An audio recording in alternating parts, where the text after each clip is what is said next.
Pessoal, bom dia. Hoje nós vamos falar sobre crise ambiental. Crise ambiental também é sociologia, porque a crise ambiental que nós estamos vivendo, ela acontece devido ao modelo de sociedade que nós escolhemos. Na verdade, essa sociedade está produzindo uma crise ambiental, social, econômica, todos os tipos de crise. É uma sociedade ruim para a natureza e ruim para a maioria dos seres humanos. E como nós já vimos aqui, é possível construir um outro tipo de sociedade. Mas vamos falar da crise ambiental. Nós estamos vivendo a maior crise da história da humanidade do ponto de vista ambiental. Pela primeira vez, nós estamos colocando de verdade em risco o planeta e a vida dos demais seres humanos. É uma crise de dimensões catastróficas. Ela tem o seu componente principal no aquecimento global, mas ela envolve outras esferas também. Nós estamos degradando o nosso solo, estamos tendo cada vez maior dificuldade para plantar, para colher e exigindo um número cada vez maior de fertilizantes, e as empresas têm interesse nisso. Nós estamos acabando com a nossa água, a água é cada vez mais difícil de ser tratada e tem menos água disponível para o consumo e a população aumenta, principalmente nas grandes cidades. Nós estamos desmatando centenas de quilômetros quadrados por ano de floresta. Nós estamos extinguindo milhares de espécies de animais e nós estamos produzindo lixo mais do que a nossa capacidade de reciclar ou de armazenar. Então é uma crise ambiental que abrange vários aspectos. Um livro que eu gosto bastante é o do professor Luiz Marques, da Unicamp. Ele se chama Capitalismo e Crise Ambiental.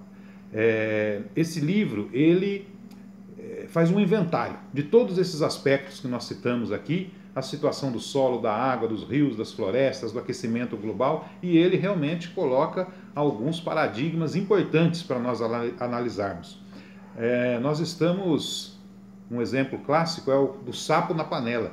O sapo, se você colocar ele numa panela de água fervendo, ele vai pular e vai escapar. Mas se você colocar ele numa panela de água fria e for esquentando aos poucos, aquela água vai ficando morna e o sapo morre cozido.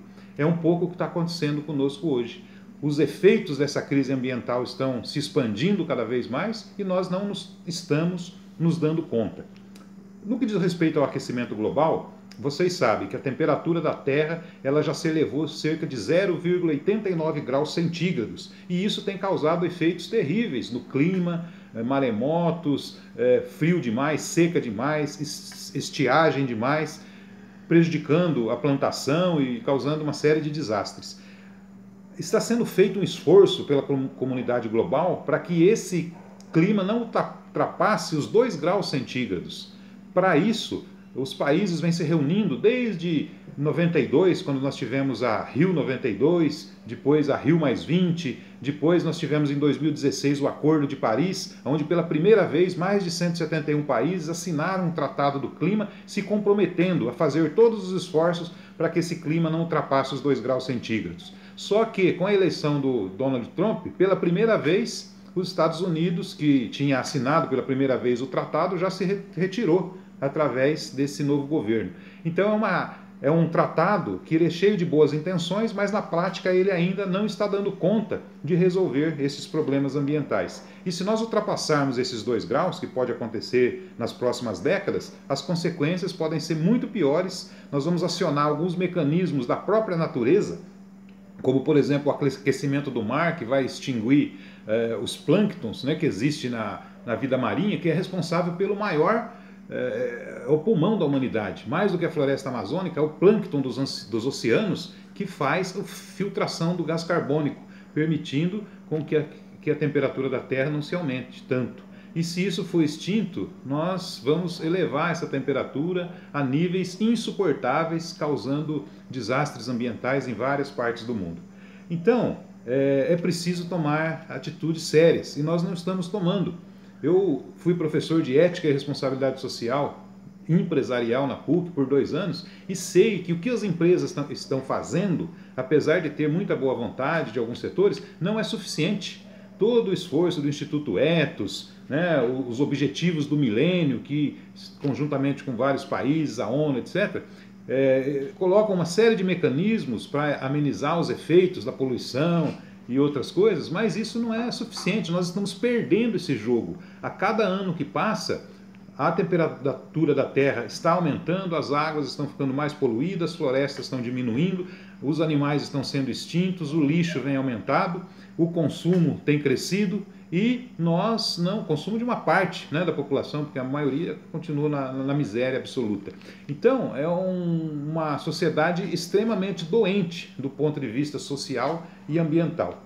Então, pessoal, só um Estado muito forte é capaz de regular essa sociedade e fazer com que nós tenhamos mecanismos sérios, fortes, para controlar a poluição e para construir uma sociedade justa do ponto de vista social e sustentável do ponto de vista ecológico e ambiental. Eu vou colocar em anexo aí para vocês também um artigo que eu escrevi que diz respeito a Laudato Si. A Laudato Si foi uma encíclica escrita pelo Papa Francisco, que é um verdadeiro tratado sobre esse assunto. Ele, munido de grandes informações, né, o Vaticano tem universidades no mundo inteiro, ele escreveu sobre química, física, biologia, teologia, filosofia e deu lições para nós, para as empresas, para os estados, para todos nós seres humanos, de como estamos vivendo um momento grave e como é importante as ações que nós devemos fazer para reverter essa situação. Então esse artigo é uma introdução rápida, mas eu gostaria que vocês entrassem na internet e procurassem Laudato Si. Ela está disponível na íntegra na internet e vocês vão poder ler e tirar suas próprias conclusões, tá bom? Muito obrigado.